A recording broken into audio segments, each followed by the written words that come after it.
ನಿಲೋಗಲ್ ಗ್ರಾಮದಿಂದ ಚಿಕ್ಕೇಸರೂರು ಗ್ರಾಮಕ್ಕೆ ಡಾಂಬರ್ ರಸ್ತೆ ಮಾಡ್ತಿರತಕ್ಕಂಥವ್ರು ನಮ್ಮ ಲಿಂಗಸೂರು ಕ್ಷೇತ್ರದ ಶಾಸಕರ ಸಹೋದರರಾದ ಕರಿಯಪ್ಪ ವಜ್ಜಲ್ರವರು. ಸುಮಾರು ನಿಲೋಗಲ್ನಿಂದ ಚಿಕ್ಕೇಸರೂರಿಗೆ 5 ಕಿಲೋಮೀಟರ್ ಆಗುತ್ತೆ ರಸ್ತೆ. 5 ಕಿಲೋಮೀಟರ್ ರಸ್ತೆ 3 ಕೋಟಿ ಚಿಲ್ಲರ ಟೆಂಡರ್ ಆಗಿದೆ. ಯಾವ ರೀತಿ ಕಳಪೆ ಕಾಮಗಾರಿಕೆ ಮಾಡಕತ್ತಾರಂತಂದ್ರೆ ಇವರು ಶಾಸಕರ ಸಹೋದರ ಕರಿಯಪ್ಪ ವಜ್ಜಲ್ ಅವರು. ಇಲ್ಲಿ ನೋಡ್ರಿ ಎಂತ ರೀತಿ ಕಳಪೆ ಕಾಮಗಾರಿಕೆ ಮಾಡ್ತಾರಂದ್ರೆ ಇವರು. ಇದು ಡಾಂಬರ್ ರಸ್ತೆ. ಇವ್ರು ನೋಡ್ರಿ, ಇವ್ರು ಮಾಡ್ತಕ್ಕಂಥ ಡಾಂಬರ್ ರಸ್ತೆ ಇದೆಲ್ಲ ಕಿತ್ರಿ.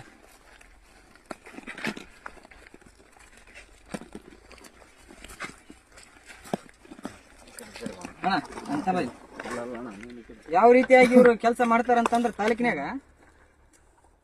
ಇವ್ರಿಗೆ ತಾಲೂಕಿನಾಗ ಒಂದು ರೈತರ ಜಮೀನು ಸಾಲಲ್ಲ, ರೈತರು ಮಣ್ಣು ಕಟ್ಟ್ಯಾರ.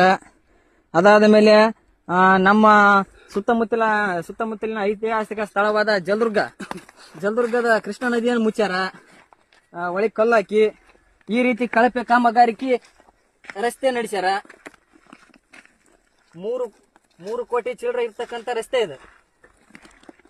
ಯಾರು ಇವ್ರು ಮಾಡಿದಾರೋ? ಜನಪ್ರತಿನಿಧಿಗಳು, ಶಾಸಕರ ಸಹೋದರರು. ಏನ್ ಮಾಡಕತ್ತಾರ ಇದಕ್ಕೆ ಸಂಬಂಧಪಟ್ಟ ಅಧಿಕಾರಿಗಳು? ಏನ್ ಮಾಡಕತ್ತಾರ? ಏನ್ ಹೆಸರುಮ್ನಾಗ ಕುಂತಕಂತ ಏನ ಚಾ ಕುಡಿಯಕತ್ತಾರೋ? ಏನ್ ದನಗಿನ ಕಾಯಕ್ ಹೋಗ್ಯಾರೋ? ಯಾರು ಹೇಳೋರು ಕೇಳೋರಿಲ್ಲ.